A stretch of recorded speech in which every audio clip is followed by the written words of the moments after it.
Bonjour, c'est Ursule encore. On est le 27 mars 2019. Alors, je sonne la trompette encore et je viens nous encourager à tout faire pour demeurer sous la protection de notre Seigneur Jésus-Christ. Alors, souvent, en tant qu'humain, on peut se retrouver à avoir peur des hommes. On a la crainte des hommes et puis on a les mains, en tout cas humides, quand on sait qu'on doit rencontrer certaines personnes, on tremble et tout. Mais qu'est-ce que l'Éternel a dit? Il a dit, il faut craindre celui-là qui, une fois que le corps, l'âme n'est plus dans le corps, il faut craindre celui qui peut jeter ce corps-là dans la gêne. Mais il ne faut pas craindre celui-là qui peut tuer une personne, mais n'a aucun pouvoir, ne peut rien faire pour la personne. Amen. Alors moi, je viens nous encourager à craindre une seule personne, l'Éternel des armées célestes. Alors, si tu es le Fils de Dieu, ou que si tu es la fille de Dieu, alors tu ne devrais pas craindre les humains. Qu'est-ce qu'ils peuvent te faire? Rien. Ils peuvent juste t'humilier, ou bien te rabaisser, ou bien te bousculer. En tout cas, ils ne peuvent rien te faire. La preuve est qu'ils ont pris Jésus, ils l'ont cloué sur le bois du calvaire, et après 3 jours, Jésus est ressuscité. Alléluia. Et c'est pour cela que toi et moi pouvons être appelés enfants de Dieu aujourd'hui. Alors, je viens t'encourager à être quelqu'un de zélé, quelqu'un de fougueux pour ton Seigneur. Amen. Alors, aujourd'hui, je viens parler de comment faire quand la voix de Dieu se fait rare. Alors, j'ai apporté 2 enseignements là-dessus. Je vais apporter un aujourd'hui et puis l'autre demain par la grâce de Dieu. Mais il se pourrait que Dieu ait peut-être d'autres enseignements, je ne sais pas. Mais bon, voilà, c'est ce que j'ai préparé aujourd'hui. Alors, j'aimerais ça qu'on ouvre notre Bible dans 1 Samuel 3, le verset 1 à 18.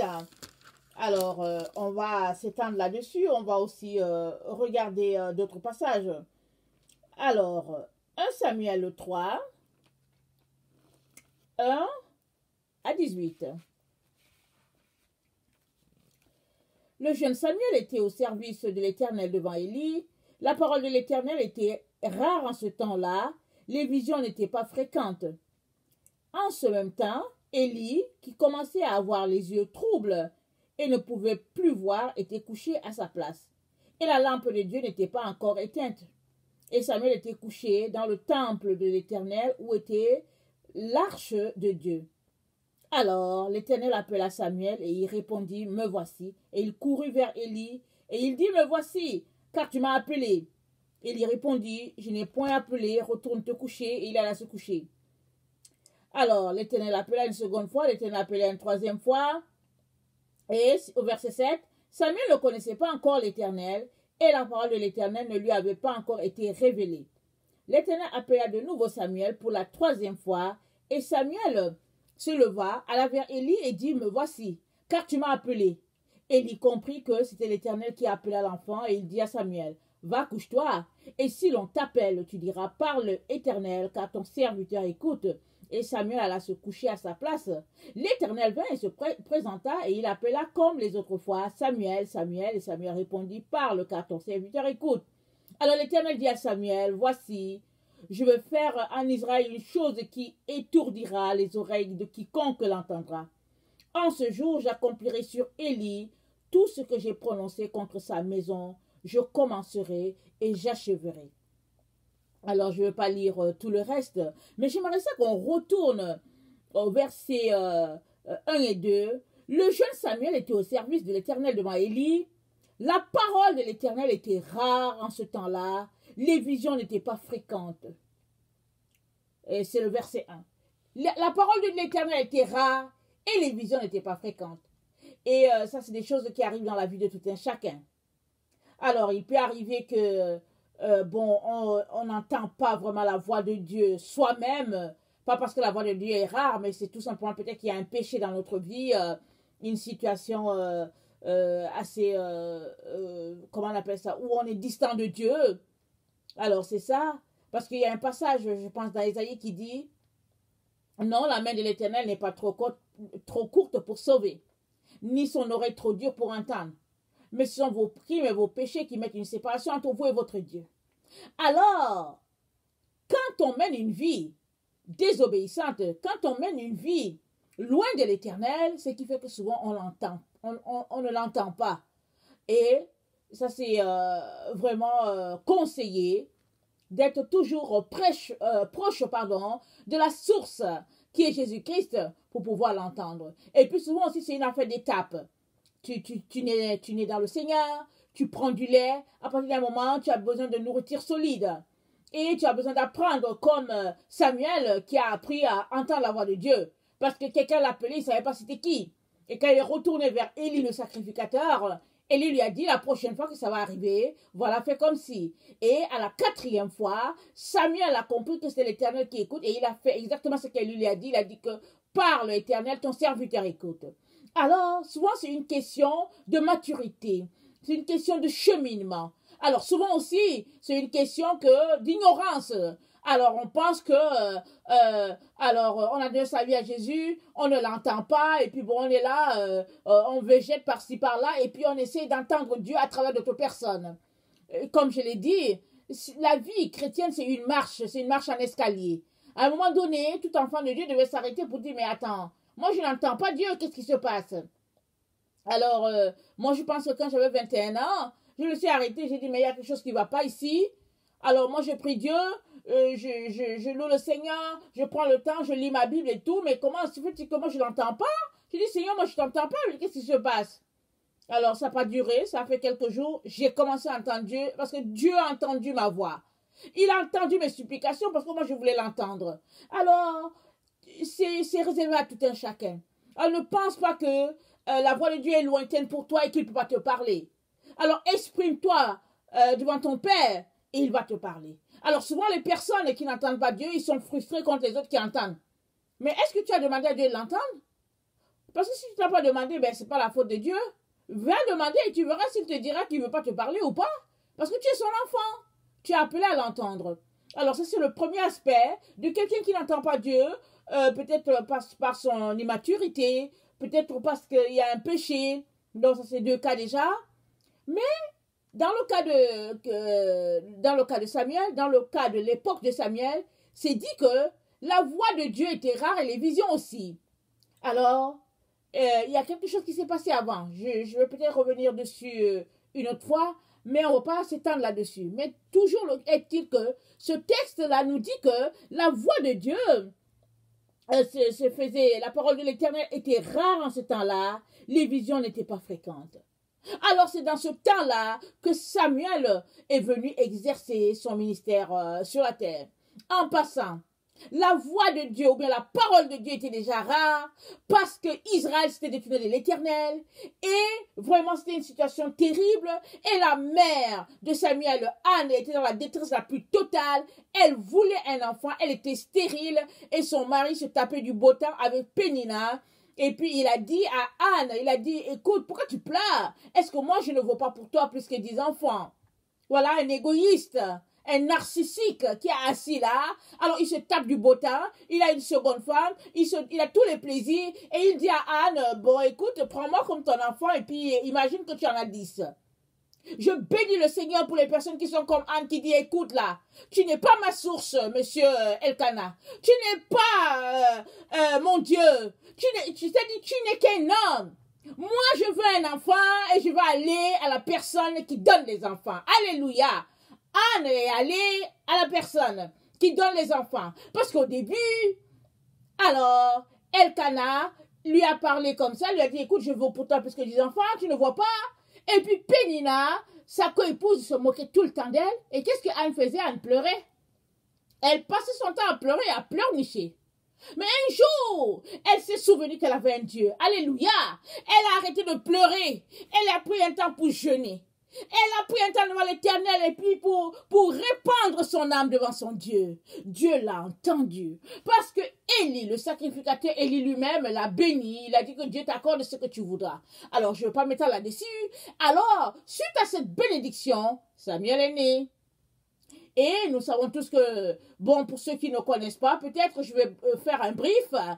c'est que les enfants d'Élie, qui étaient aussi des sacrificateurs, ne se comportaient pas correctement devant l'Éternel. Ils ne sanctifiaient pas les offrandes, ils ne sanctifiaient pas le sacrifice. En tout cas, ils étaient vraiment dépravés. Alors, Anne a prié, elle a pleuré, elle a intercédé, elle a accouché un prophète à Israël, dans la personne de Samuel. Quoique étant enfant, je ne sais pas à quel moment, est-ce qu'il avait 5 ans, 6 ans, 7 ans, je ne sais pas, Dieu a commencé à parler à Samuel. Alors Samuel est venu en ce temps-là où la voix de Dieu, la parole de l'Éternel était rare, les visions rares. Samuel a fait la connexion entre vraiment ce temps-là où Dieu ne parlait pas à son peuple et maintenant où Dieu a commencé à parler à son peuple parce qu'il y avait un oint qui était là. Parce qu'il y avait la main de l'Éternel sur cet enfant-là dès le sein maternel. Amen. Alors, la voix de Dieu se faisait rare en ce temps-là, mais Samuel, l'enfant, il a entendu Dieu. Dieu lui a parlé. Et au verset je pense, 20, c'est dit, tout Israël, depuis Dan jusqu'à Beersheba, reconnut que Samuel était établi prophète de l'Éternel.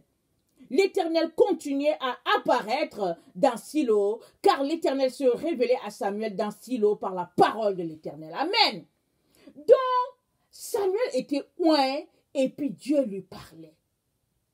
Alors, autour, les gens n'entendaient pas, mais le prophète de l'Éternel était là et Dieu parlait à travers lui. Alors ça, c'est aussi une situation où la voix de Dieu peut être difficile, mais il y a quand même quelqu'un qui est là qui entend. Cette partie-là, on va la débattre demain. Mais aujourd'hui, j'aimerais qu'on s'arrête sur la situation de quelqu'un qui n'entend pas Dieu. Alors, comment peut-il faire pour entendre Dieu? Alors, je vais prendre l'exemple de, comment il s'appelle? Isaac, Rebecca, Ésaïe et Jacob. Donc, Isaac et Rebecca, un couple, et leurs enfants, Ésaü et Jacob. Alors, je pense que c'est dans Genèse 27. On va aller dans Genèse 27 et on va voir ce qui se passe avec cette famille. Genèse 27. Ok. Excusez-moi. Genèse 27, je vais lire 1 à 13. Isaac devenait vieux et ses yeux s'étaient affaiblis au point qu'il ne voyait plus. Alors il appela Ésaü, son fils aîné, et lui dit, « Mon fils !» Et lui dit, « Me voici. » Isaac lui dit, « Voici donc, je suis vieux. Je ne connais pas le jour de ma mort. Et maintenant donc, je te prie, prends tes armes, ton carquois et ton arc. Va dans les champs et chasse-moi du gibier. Fais-moi un mets comme j'aime et apporte-le-moi à manger, afin que mon âme te bénisse avant que je meure. » Rebecca écouta ce qu'Isaac disait à Ésaü, son fils, et Ésaü s'en alla dans les champs pour chasser du gibier et pour le rapporter. Puis Rebecca dit à Jacob, son fils, « Voici, j'ai entendu ton père qui parlait ainsi à Ésaü, ton frère. Apporte-moi du gibier et fais-moi un mets que je mangerai et je bénirai devant l'Éternel, et je te bénirai devant l'Éternel avant ma mort. Maintenant, mon fils, écoute ma voix, c'est Rebecca qui parle, à l'égard de ce que je te commande. Va me prendre au troupeau 2 bons chevreaux. J'en ferai pour ton père un mets comme il aime, et tu le porteras à manger à ton père, afin qu'il te bénisse avant sa mort. » Jacob répondit à sa mère, « Voici, Ésaü mon frère est velu, et je n'ai point de poils.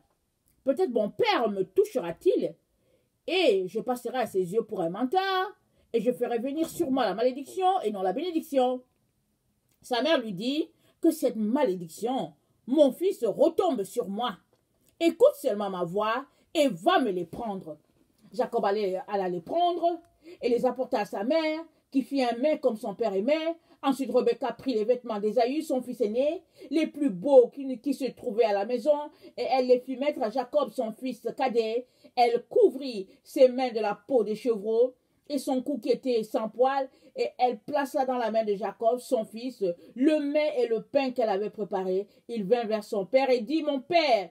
Et Isaac dit, « Me voici, qui es-tu » ? « Mon fils !» Jacob répondit à son père, « Je suis Ésaü, ton fils aîné. J'ai fait ce que tu m'as dit. Lève-toi, je te prie, assieds-toi et mange de mon gibier afin que ton âme me bénisse. » Isaac dit à son fils, et quoi? Tu en as déjà trouvé, mon fils? Et Jacob répondit, c'est que l'Éternel, ton Dieu, l'a fait venir devant moi. Isaac dit à Jacob, approche donc que je te touche, mon fils, pour savoir si tu es mon fils Ésaü ou non. Jacob s'approcha d'Isaac, son père, qui le toucha et dit, la voix est la voix de Jacob, mais les mains sont les mains d'Ésaü. Et il ne le reconnut pas parce que ses mains étaient velues, comme les mains d'Ésaü, son frère. Et il le bénit. Et il dit, c'est toi qui es mon fils Ésaü? Et Jacob répondit, c'est moi. Isaac dit, serre-moi et que je mange du gibier de mon fils afin que mon âme te bénisse. Jacob le servit et il mangea. Il lui apporta aussi du vin et il but. Excusez-moi. Alors Isaac, son père, lui dit, approche donc et baise-moi mon fils. Jacob s'approcha et le baisa. Isaac sentit l'odeur de ses vêtements, puis il le bénit et dit, voici l'odeur de mon fils et comme l'odeur d'un champ que l'Éternel a béni. Amen. Je ne vais pas continuer. Mais je riais parce que Isaac envoie l'image de quelqu'un qui aime bien manger, alors qu'il aime bien vivre. Alors il a mangé, il a bu. Bon, en tout cas, ce n'est la faute de personne s'il n'a pas reconnu son fils. Amen. Donc voilà. Mais ce que je veux apporter ici, c'est le fait que voici Isaac, enfant d'Abraham. Il a entendu tout ce que l'Éternel, son Dieu, a dit à Abraham, son père. Son père le lui a enseigné. Son père Abraham le lui a enseigné. Isaac a vu la main de l'Éternel dans tout. Et Isaac sait très bien comment Ésaü se comportait. C'est dit que Ésaü n'écoutait pas dans la maison.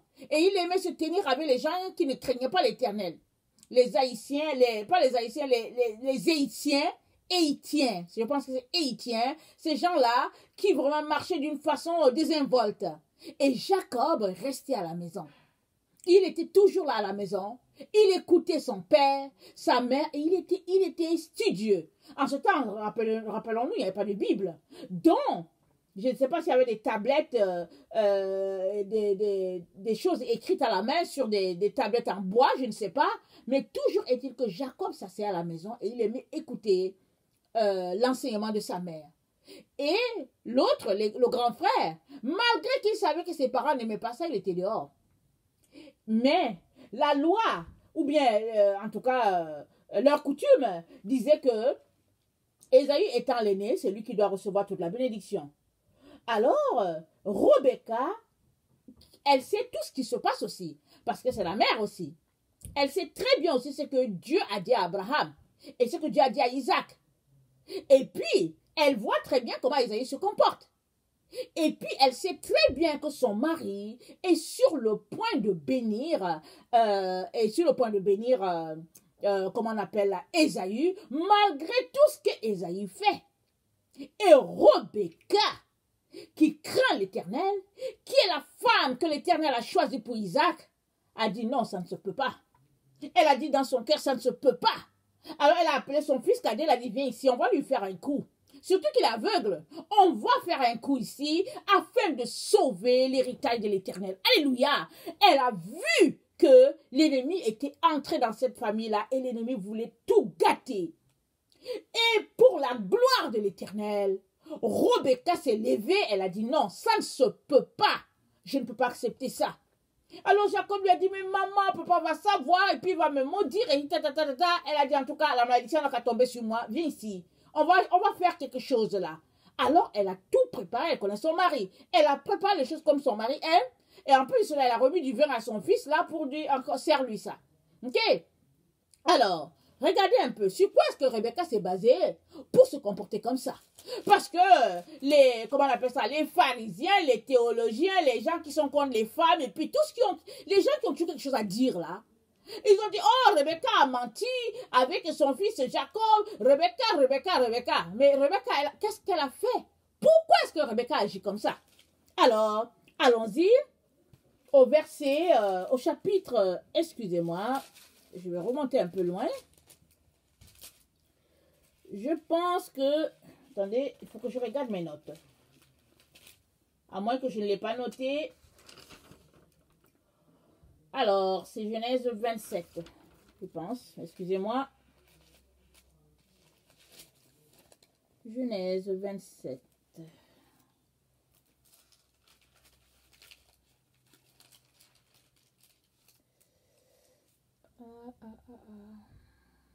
Non, c'est pas lui. C'est pas ça que je veux lire. Excusez-moi, donnez-moi quelques minutes. Je vais lire quelque chose de très intéressant.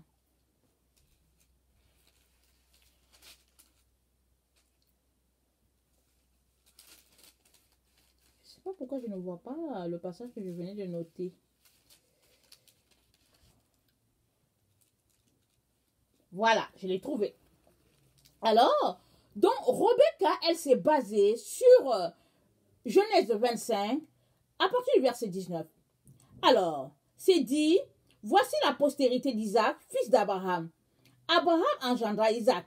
Isaac était âgé de 40 ans quand il prit pour femme Rebecca, fille de Bethuel, l'araméen de Padam Aram, et sœur de Laban, l'araméen. Isaac implora l'Éternel pour sa femme car elle était stérile. Et l'Éternel l'exauça. Rebecca, sa femme, devint enceinte. Les enfants se heurtaient dans son sein. Et elle dit, s'il en est ainsi, pourquoi suis-je enceinte? Elle alla consulter l'Éternel. Et l'Éternel lui dit, deux nations sont dans ton ventre. Et deux peuples se sépareront au sortir de tes entrailles. L'un de ces peuples sera plus fort que l'autre. Et le plus grand sera assujetti au plus petit. C'est dit, le plus grand sera assujetti au plus petit. Rebecca l'a entendu, mais Isaac aussi. Mais malgré cela, Isaac a décidé qu'il allait bénir Ésaü. Alors il a joué à son coup. Ok? Il a fait son coup. Il a dit que, oui, attendez, je vais lire ça. Je vais vous montrer ce qui se passe ici.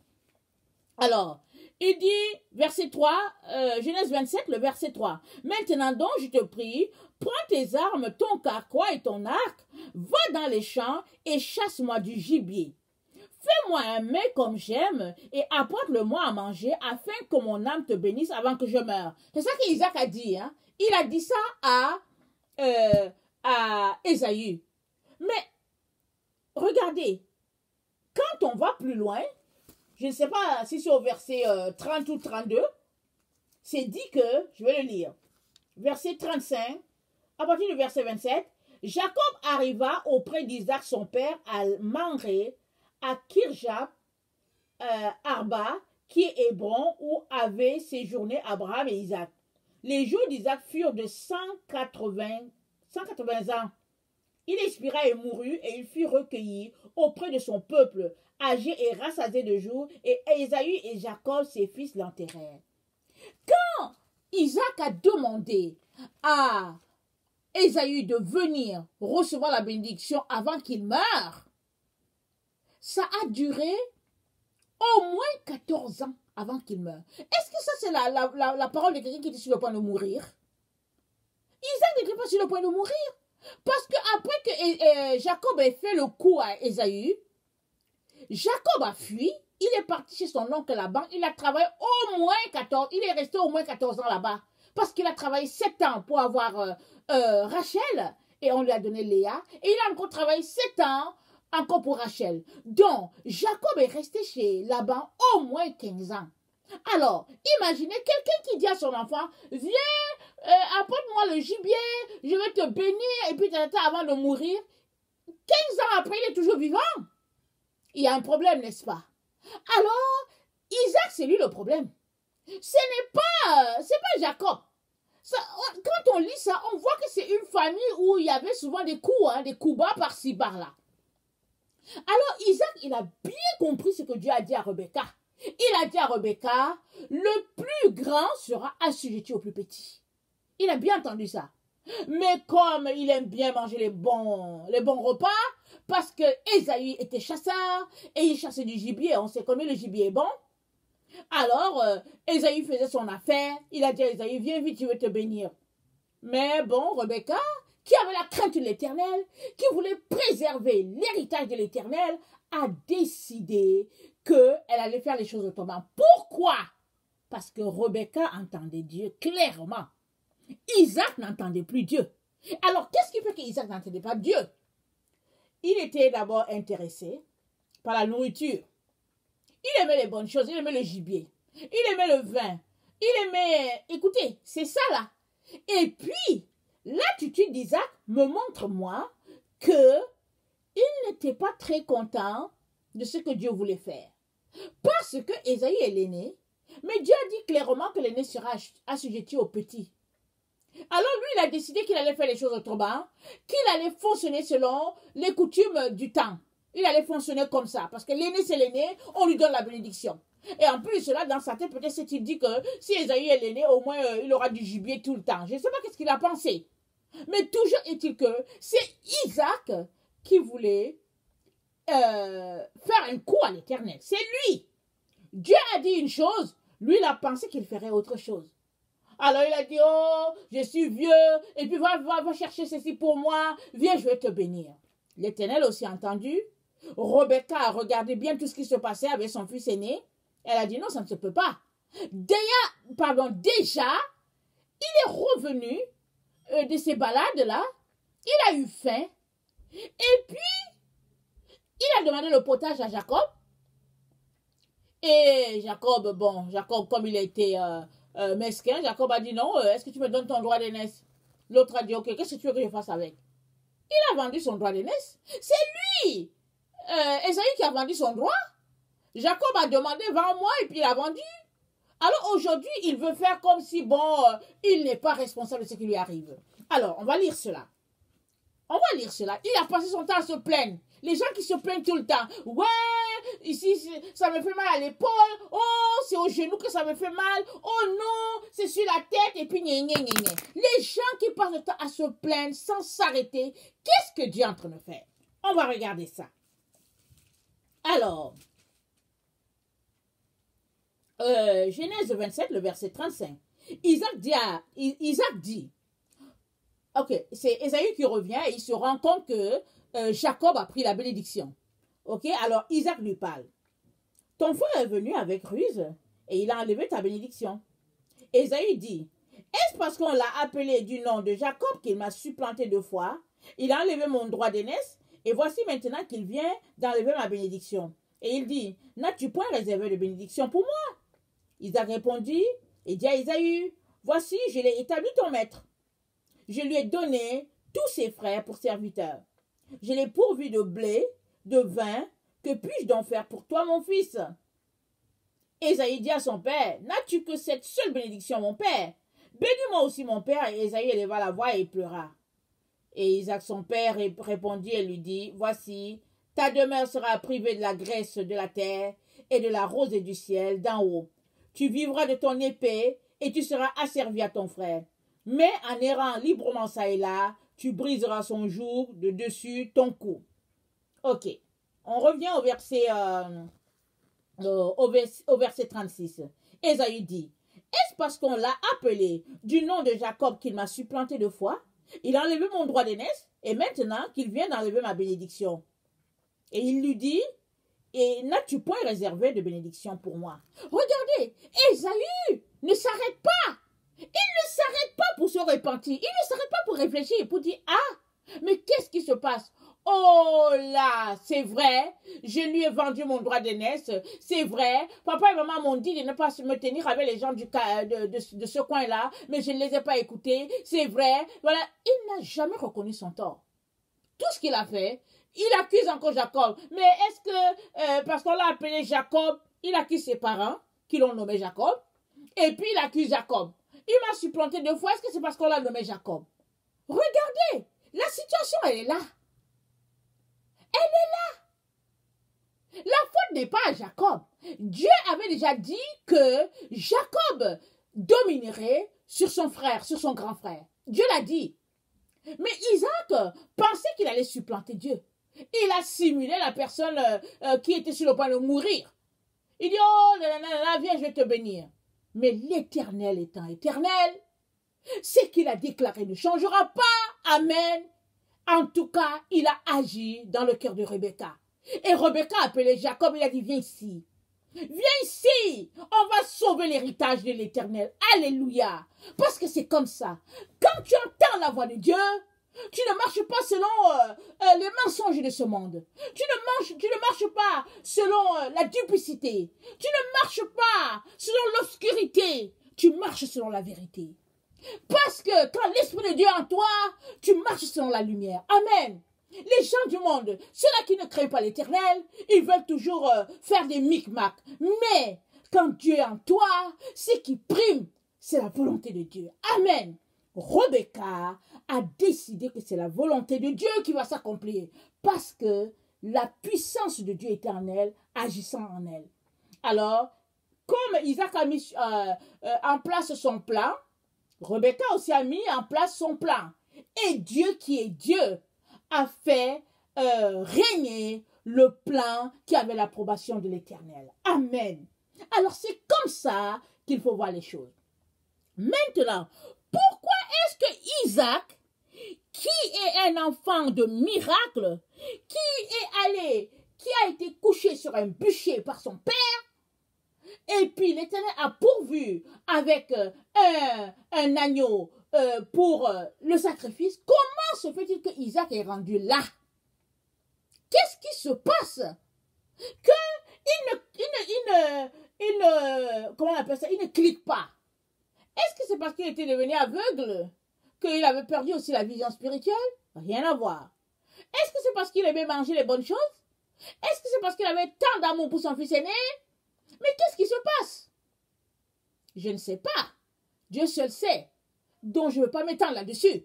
Mais une seule chose est là. C'est que quand Satan veut envoyer la noirceur quelque part, Dieu qui est lumière s'organise toujours pour que la lumière puisse dominer sur les ténèbres. Parce que Dieu est lumière. Et la Bible dit que les ténèbres étaient remplies sur la terre. Et que sur le peuple de la contre les Zabulons, c'était l'obscurité totale. Mais Dieu a pourvu. Et une lumière a jailli. Et c'était Jésus-Christ lui-même qui est venu dans le monde. Et il est venu remplir le monde de la lumière. Et il est la lumière. Et j'espère que tu marches selon sa lumière. Je l'espère pour toi. Parce que si tu marches selon l'obscurité et que tu es quelqu'un qui est double, quelqu'un qui est hypocrite, quelqu'un qui fait semblant de marcher avec Jésus mais qui en réalité ne l'a pas, tu ne tiendras pas devant la sainteté divine. Tu seras consumé. L'esprit qui est en toi sera consumé et toi avec. Parce que Dieu est saint. Et la Bible dit que quiconque s'approche de l'Éternel doit réaliser que Dieu est le rémunérateur de tous ceux-là qui le cherchent.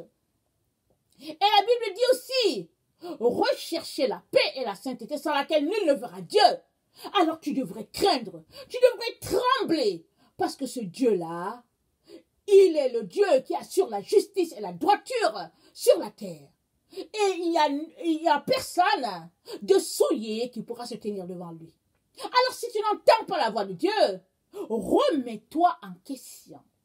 Demande-toi pourquoi est-ce que tu ne l'entends pas. Ne te mets pas à accuser les autres. Ne te mets pas à te justifier. C'est ça qu'Ésaü a fait.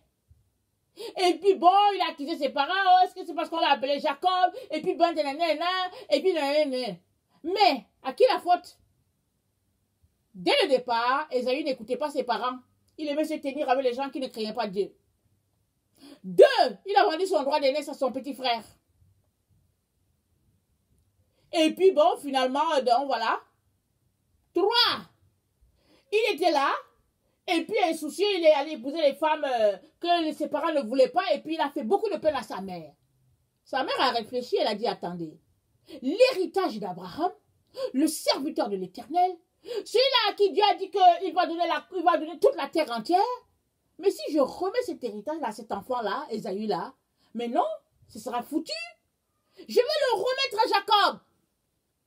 Et puis Isaac, qui voyait sans voir, pensait qu'il allait faire le coup à l'Éternel. Mais Dieu a triomphé. Dieu triomphe toujours. Il faut que tu saisisses cette vérité et que tu trembles devant l'Éternel des armées. Tremble. Et viens t'humilier devant Dieu si tu ne l'entends pas. Parce que Dieu a pourvu pour que chacun puisse l'entendre. Essayons, faisons tout pour nous remettre en question. Et Dieu nous parlera. Amen.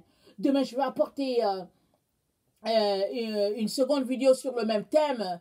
Et là, ça va porter sur quand c'est une époque ou bien toute une génération qui n'entend pas Dieu comme du temps de Samuel et puis comment faut-il faire, comme du temps des juges. Amen. Alors, si toi tu es quelqu'un qui ne connaît pas le Seigneur, je viens te dire que Jésus-Christ te cherche. Jésus-Christ est le seul pont entre Dieu et les hommes. Alors, je viens t'encourager à remettre ta vie en question. Et si tu remets ta vie en question et que tu te poses des vraies questions à savoir qui est le Sauveur en réalité, Jésus-Christ viendra à toi. Il se révélera à toi. Et moi, je vais te dire que le Sauveur, ce n'est pas les prophètes, c'est pas Mahomet, c'est pas Bouddha, c'est pas Confucius, c'est Jésus-Christ de Nazareth. Ça peut te choquer, mais ce n'est que la pure vérité. Je t'encourage vraiment à investiguer de ce côté-là afin que Dieu puisse t'éclairer. Voilà, que le Seigneur vous bénisse abondamment et qu'il fasse répandre sur vous toutes ces grâces. Alors, je vous aime beaucoup et Dieu davantage. Soyez bénis.